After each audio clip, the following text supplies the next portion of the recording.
Jangan sombong, jangan angkuh, jangan sombong seperti Goliat.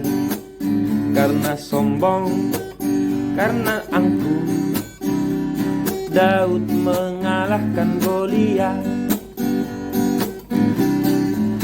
Anak Tuhan rendah hati dan selalu mengandalkan Tuhan. Karena itu Tuhan memberi kemenangan bagi Daud. Jangan sombong, jangan angkuh, Tuhan tidak suka orang sombong. Rendah hati mengandalkan Tuhan, itulah tandanya anak Tuhan.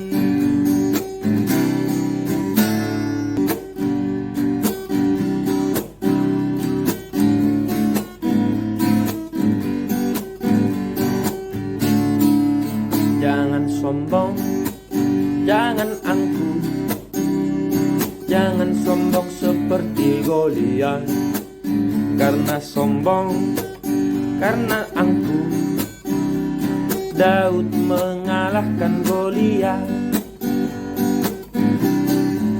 Anak Tuhan rendah hati dan selalu mengandalkan Tuhan.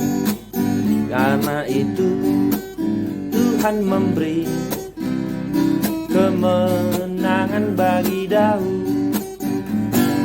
Jangan sombong, jangan angkuh, Tuhan tidak suka orang sombong.